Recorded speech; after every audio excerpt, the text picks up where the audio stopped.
Thank you. So all the great masters who are aligned to this program, I welcome you all because you have a wonderful topic today. And I know there will be no one who is not interested in money.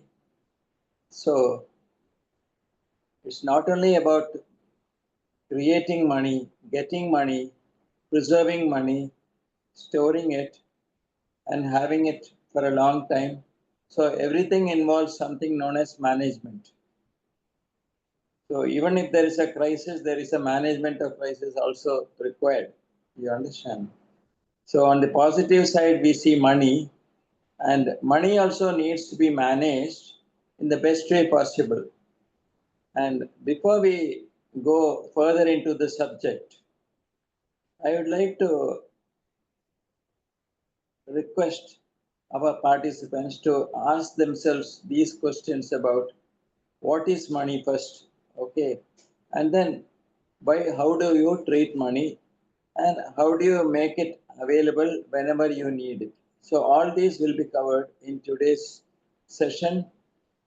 But I'm afraid I have to tell you that the time is too short to really convey all the information that I have or which is needed for the entire knowledge of management of money. Because it's such a vast subject, just like Madam's law of karma yesterday, it was made into such a small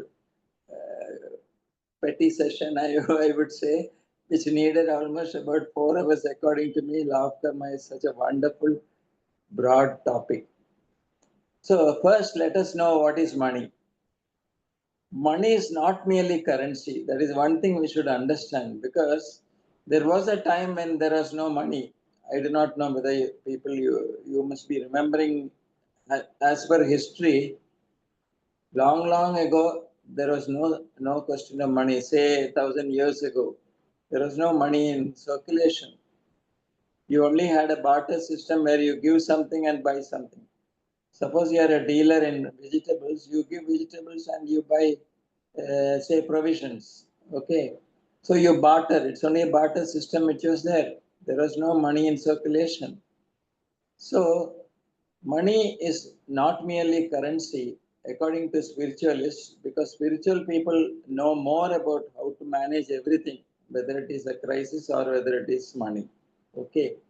So, how do you say you are spiritual when you are one with the universe and you know how to handle matters in such a way that the universe is not exploited, it is not polluted, and it is kept free from any sort of encumbrance. Okay.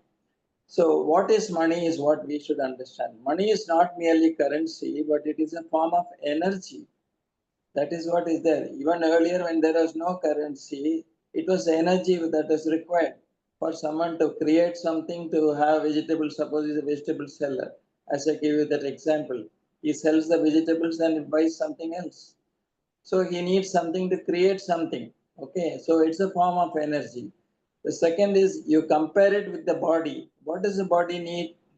Anyone's body needs food, clothing, shelter, and apart from shelter, you need rest and recreation. That is very much important from the mental side of it. When you see it, that is also equally important. So, then what about the soul? The soul requires environment, an environment which is free from poverty or limitation. So, wholly, what is required is body, mind, and spirit. So, all these are required to have money. So, to live life, if you want to live life fully, to your full satisfaction, then body, mind, and spirit, it must be there, it must be all aligned. And man must learn to handle money with wisdom. Because unless you have wisdom, you cannot create money, cannot have it with you, you cannot also use it when it is required. So spiritual wisdom is what is required for managing anything, including money. Spirituality means to train the mind to see itself as a soul entity. We are all souls, we are soul entities and governed by energy, consciousness, and wisdom. These are the three main parts of the soul. So, earning money and walking the spiritual path are not contradictory, that we should know. Because invariably, in fact, I also had that opinion even before I entered the field of spirituality. How can a person who is spiritual, who calls himself spiritual, how can he charge money? That is one thing which used to puzzle me when I was hardly 15 years old. But I used to read in books that there are so many great sadhus, Ramakrishna Paramahamsa, Vivekananda, and so many others, and including Osho. But no one, if you take the old saints, including Swami Shivananda, they never charged money for anything. They never thought about money. Understand? So I used to always feel money is against spirituality. That was my original opinion. But when I started reading books of very great authors and very great gurus, I found that they have very clearly mentioned money and spirituality are not contradictory, which means money can go along with spirituality. Only thing is, what is required is some sort of a integrity, that in your life, when you have integrity, that is, when you have honesty, then there is nothing wrong in having money, in accumulating money. Now, what are the reasons that anyone works? Can you just imagine and tell? But we can always know, and we know for sure money is required for your daily bread. You have to work somewhere. Unless you work, how do you get money? You have to work and then earn your daily bread. So that is one reason that you need money. The second reason that you need that reason is known as treadmill existence. In fact, if you read Linda Goodman, she says that it is a treadmill existence when you have to earn money to live, to earn and live for yourself. So earning your daily bread, that is known as a treadmill existence. The second reason why people earn money is to become rich. Because there is a book, Science of Getting Rich. Understand? There is a very great author who has written it. That was almost 300 years back. But it's a wonderful book.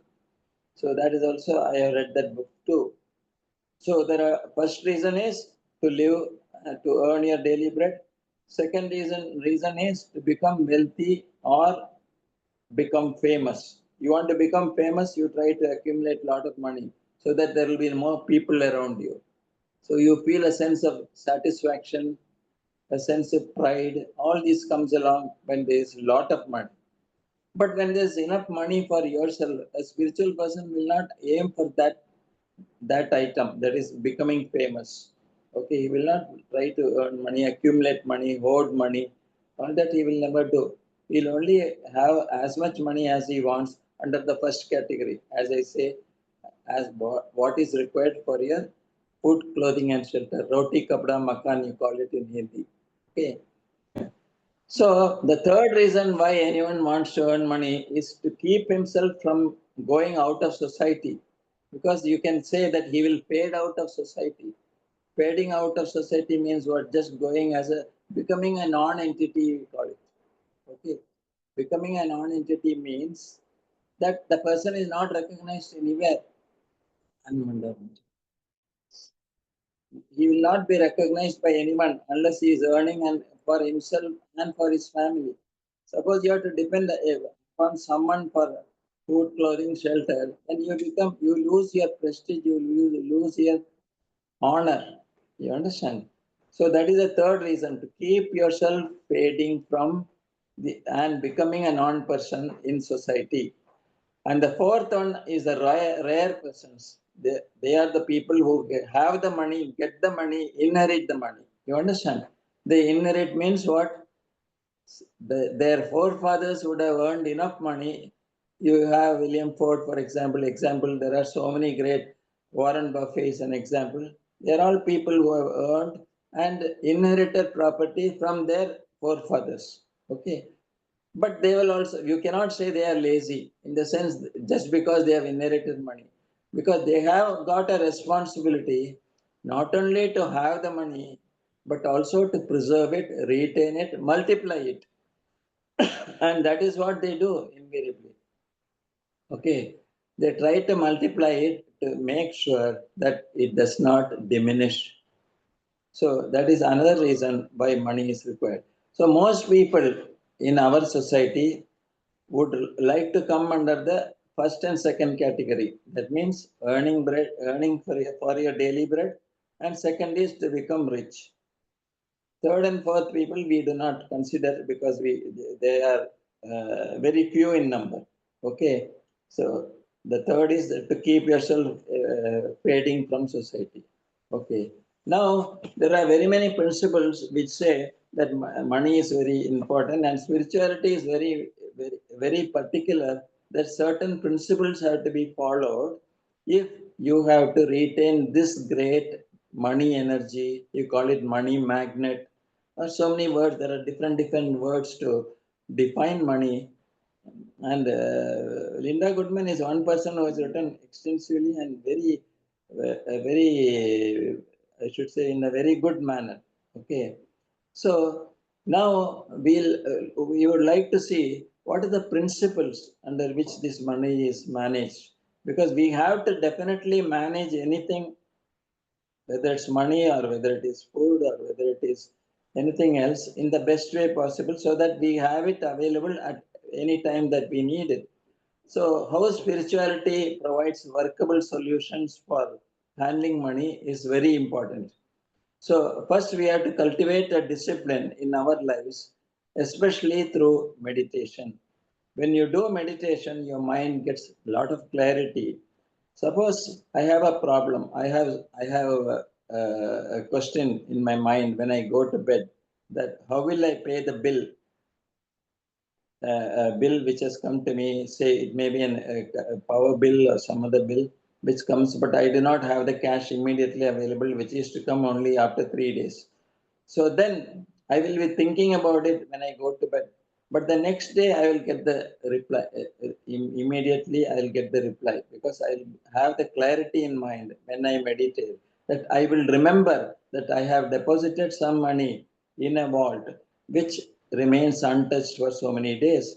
Suddenly you will remember that it is there. Otherwise, you wouldn't have remembered that you have already money, but you feel there is a lack. You understand? The lack of money is felt by you.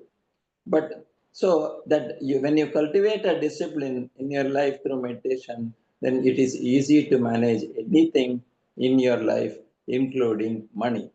Next, it is such a powerful thing that even 1 hour of meditation in a day will make you to develop a sense of belonging. So money should have a sense of belonging. So when you get money, you should know, you should feel that it is mine. So I have to take care of it. I cannot be wasteful in my habits. I cannot spend on unnecessary things.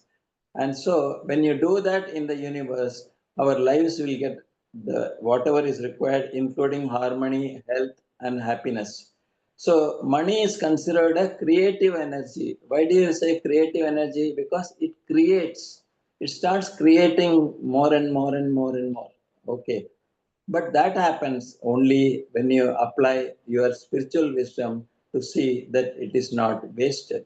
So spirituality views money not as a mere currency, but as a symbol of creative energy. When seekers open themselves, that is, especially spiritual seekers, when they open themselves as clear channels, free from fear, free from greed or doubts, then money will flow naturally. If you have a lot of greed in you, the money will not come to you because it will avoid you. So you will only be seeing money pass, but not through your hands, but through others' hands. You understand? So what is the solution? Instead of chasing money anxiously, cultivate an openness, a self-trust, and creativity. This makes earning and spending more effortless. There is no effort involved at all. Okay. So next point is you have to receive whatever inner blocks are there which prevent the money from coming to you. So suppose you keep on telling maybe your wife or maybe your father that I am always short of money, I don't have money. So the feeling of lack, when you start having it, I tell you, I am myself experienced that When you have that feeling that you lack money, you are having no money at all to spend, at least even for necessities, then that feeling itself creates a blockage.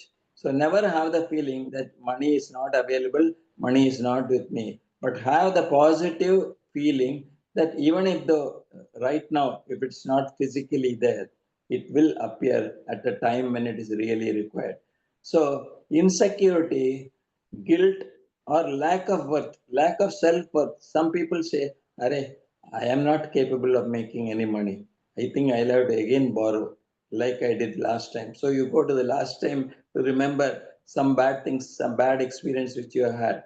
So removing these inner blocks will definitely give you more money. It will come by itself when you do not have, when you do not create the blocks. You are yourself creating the blocks when you say that I do not have money. So never say that I do not have it. No negative words at all as far as money management is concerned. So the solution is practice again, practice daily meditation to cleanse the mind and allow prosperity to come. Prosperity should manifest. You understand? It should manifest without any sort of a resistance. Then what will happen? There will be a continuous flow of money, and it will be for you to decide whether you need that much or you will be in a position to give some charity. Again, I remember Linda Goodman saying, if you have got, say, $100 with you in surplus, if you really donate, say, 10% of what you have each month or each year, and whatever period, 10% of whatever is your total earnings, then you will be rewarded 10 times more, almost in the same period, say 1 year or 2 years. So you'll start seeing that money comes to you the moment when you start allowing it to circulate. In fact, Osho has mentioned in one of his books that money is treated like blood. Money is like blood. Never allow the blood to clot. If you allow the blood to clot, the blood gets poisoned. Understand?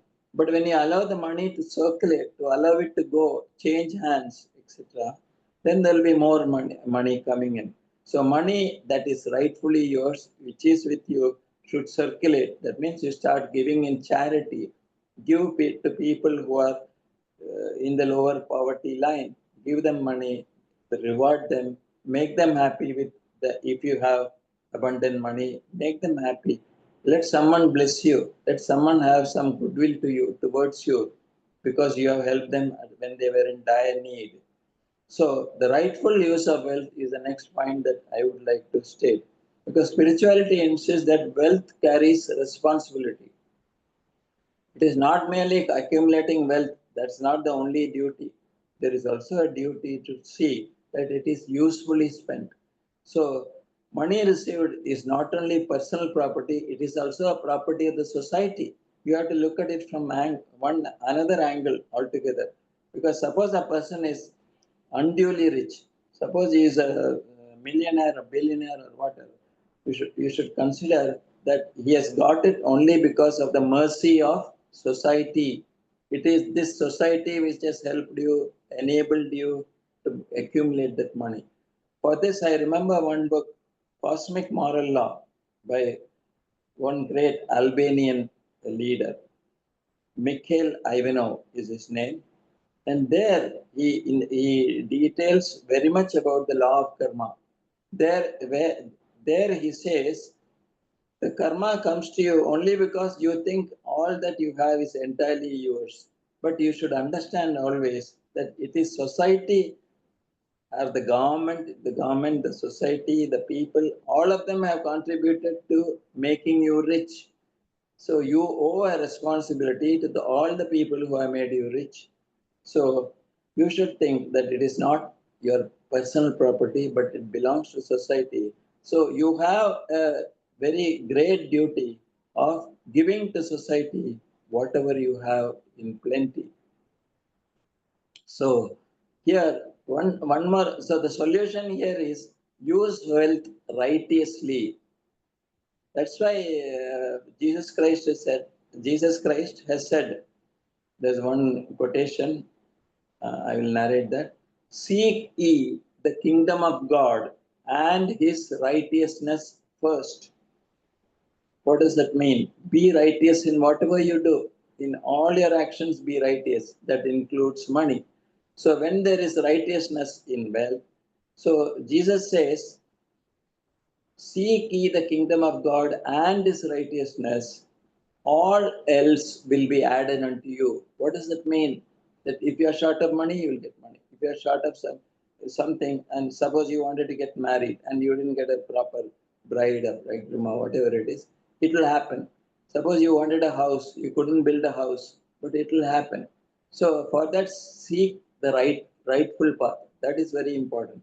So the solution here is use wealth righteously for self-care, for families' needs, for the good of society.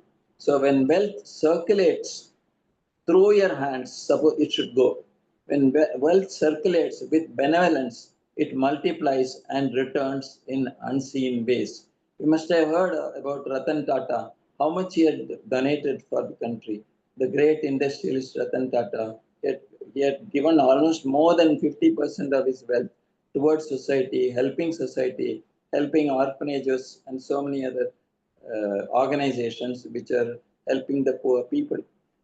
Another point that you have to always remember as far as money is concerned is you should live with harmony. The money should be able to create harmony. It should not create distrust. It should not create fights within the society. You must have seen in so many cases nowadays we find in millionaires or billionaires, their children start fighting among themselves for the wealth, all because they have earned it. That's why in the Bhagavad Gita it is mentioned. In Bhagavad Gita and one more, this Bhajagovindam book which I had recently prepared, I remember Adi Shankaracharya has mentioned, what is the use of hoarding so much wealth and keep on hoarding? Because ultimately it will only result in family feuds. Family feuds means quarrels within family members as to who will own how much. So the brothers will fight among themselves to own the entire property or the entire money which they have inherited. That invariably happens in that fourth category of people which I had mentioned at the first instance I had told that there is a category which inherits money. Okay, they may inherit money, but if they had no spirituality at all, then they won't bring up their children in the proper way with a spiritual bent of mind. With the result, they will all start fighting. There will be no unity among them. There will be no peace among all the members. So this clarity, that is, meditation will bring clarity, it will reduce confusion, it will strengthen one's sense of belonging to the universe. Because we belong to the universe, the money also belongs to the universe. So you will be able to take wise financial decisions free from compulsive desires, because we have so many compulsive desires. A man may not be earning much, but he would like to always own a Rolls Royce. Understand? And he will be wrongly diverting all his money for something which is not needed. All that he needs is a car, a simple car. But he thinks of the highest. Okay, so that is known as a compulsive desire or wasteful habits. And so people indulge in wasteful habits and then spend all their money and they have little money to look after the family. So which is their main responsibility. So spend consciously. The solution here is spending money should be done consciously and not impulsively. So under impulse buying, we have seen so many people.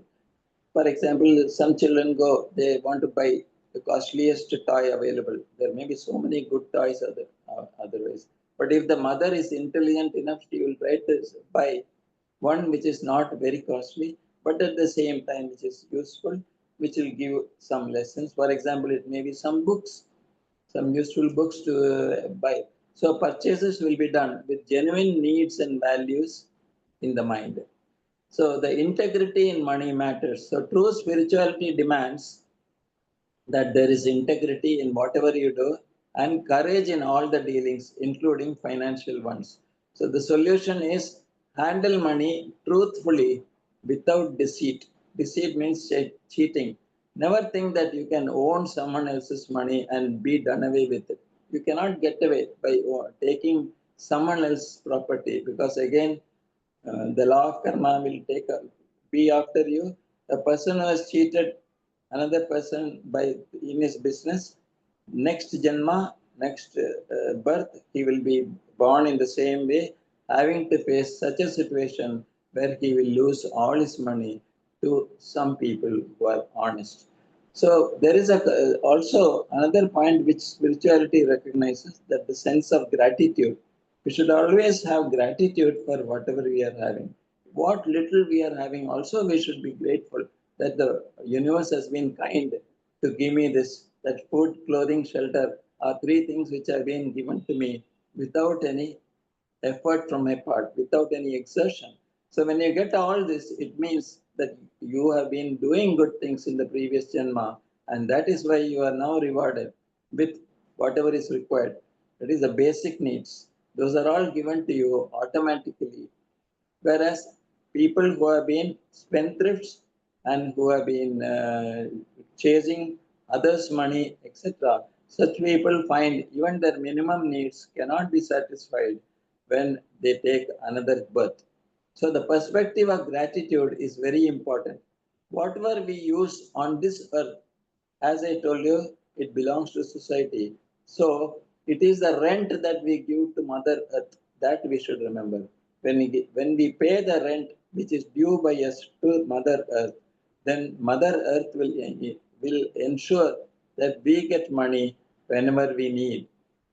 So gratitude ensures we give back in service, charity, or kindness. So when we give money like that in gratitude, then we'll definitely get money, because your heart is so broad, so wide.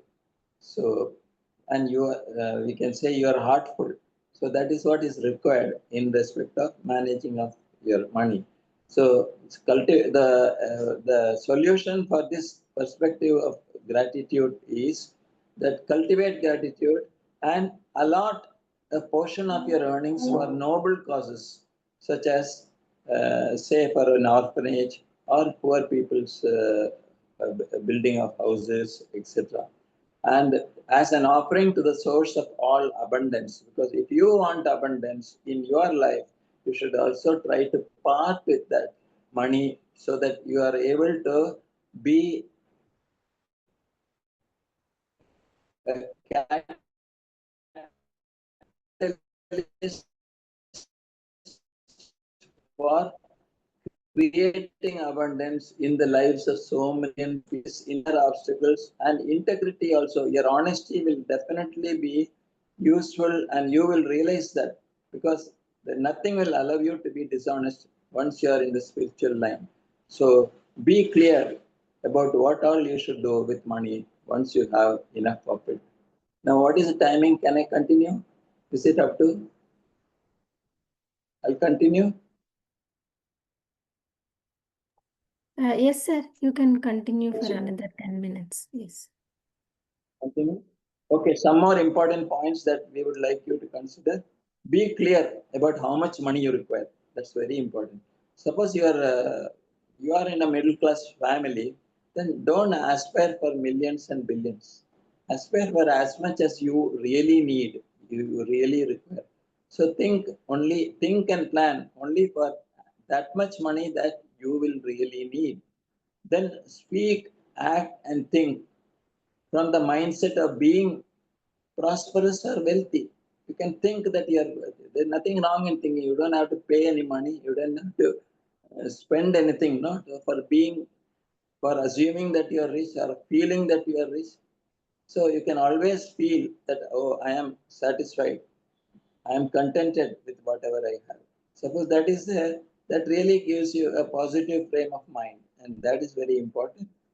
So do not speak or think about lack of money. That's a very important point that I find. Linda Goodman keeps on repeating this point, and she says each time you speak about lack of money, you're only putting something into the ethers, that there is a negative aspect of it, that there is something stopping the money from coming to you. So never speak, never think that I am not having money. Think that even though I don't have it right now, it will come tomorrow. When I need it, it will be available. That sort of a positive optimism should always be there. Then be grateful for the money you have right now. Appreciate it. As you touch the money, you appreciate having the money. Be thankful and say thanks. In fact, one of the books was saying you render your thanks to money by word, by saying thank you. Each time you get suddenly a windfall, then say thanks. Thank the universe for giving you that money. Okay. Then feel wealthy, and always you should be reacting, acting, and moving about in society as if you have enough money with you. Never show your lack, never show your poverty to others. Then affirm to yourself every day that you have an abundance of money and that it will come to you effortlessly. Appreciate. There is one more thing, that appreciation. Our Patriji always used to say, the most important thing that any of us should do is appreciate people who are really working. Okay. So this sort of appreciation in all the people with whom you deal with, for example, it may be your employees, it may be your housemaid or your servant, who will appreciate the work they are doing, because after all, they are doing it for money. Okay, because they are put in that particular situation, they have come to you as a servant. So recognize that and appreciate their work. And when you give them money, don't grudge. Don't have a grievance that you have to give them money, because they all deserve it. Just as you deserve money, they also deserve it. So when you have this sort of feeling of feeling of kindness for others, then money will definitely be coming to you in not small proportions. It will come in big proportions. Okay. Appreciate all the people who are rich, all the riches around you. Nothing wrong. Even Buddha used to say, appreciate rich people, because they will be the people that who will with whom you can have a bonding and an affinity, because they may come to your rescue anytime you need. So you do not have to be jealous of them. You do not have to ignore them merely because they are rich. You can always be normal and pleasing to them also. So be certain that you should always be certain that money is definitely coming to you, and don't have any sort of a regret or a sort of a doubt that money will not come. Then love yourself and know that you are deserving. You deserve money. That's why you are getting it. That's why you are in a position to earn money. That you should know. And that you are worthy of an abundance of money. Okay. Now, regarding this manifestation, also, I find a lot of our people are manifesting, trying to manifest a lot of money. Say a person who simply sits in meditation, says, I want $1 million by the month end. He may be thinking like that. Okay. But is it really required, is my question. But I have read Dr. Wayne Dyer and so many other masters who say manifestation is okay when it is not for the individual himself alone. You understand? When the manifestation in your meditation is for a common purpose or for a worldly good. Suppose I want to build a pyramid in the area where I stay, where there are at least about 1,000 residents staying, thousand families staying. So suppose I want to build a pyramid.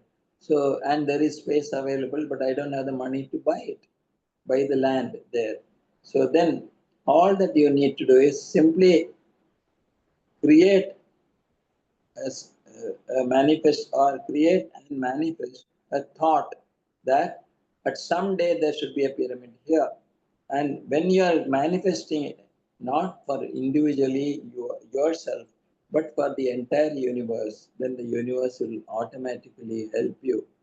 So never do manifestation on personal grounds for personal enjoyment, etc. So the law of manifestation says, do it for the general benefit, and then the universe will reward you. Because then what will happen is, You become the tool for creating that particular asset for the benefit of humanity, for the benefit of society. Okay. So love yourself and know that you are deserving. Remind yourself that you are a money magnet. We are all money magnets. So money magnet means what? That we attract money and we can also attract and create money. So ask yourself often during the day, am I attracting money now or am I making it go away from me or pushing it away with my thoughts? Suppose my thought is negative. Oh, I don't think I will be able to raise money to build a pyramid. Suppose I feel it that way, even 1% of the thought is enough to stop that particular thought that you are having. You won't be able to proceed to build a pyramid if you are having even a slight doubt about the possibility. Okay. So always pay yourself first from your wages when you get the wage. Pay yourself first for whatever you have. Then the balance you need to preserve to pay any loans that you have. Never have loans continuous. In fact, Buddha's principle is never take any loans, never give any loans. Of course, now people, I don't know, people in the West may not agree to me because they may say entirely everything is made up only of loans. But that is not under the practice of Buddhism. They say you should not earn interest out of money lent, and that is a principle. Naturally, it means don't lend money. Understand? Neither take money nor lend money. That is the principle of Buddha. And that's a wonderful principle that only shows that some sort of a self discipline is created thereby. So people will be able to live in the best way possible and live with integrity, not taking another's money, or not having an eye on some other money which is supposed to come and which is not come or which is due to come. So when you have like that, when you are like that, when you are very broad minded, then the universe will reward you and you will be the beneficiary of all the money that is required. Do whatever it takes that for you to feel good. The emotions of joy should always be there when you are dealing with money.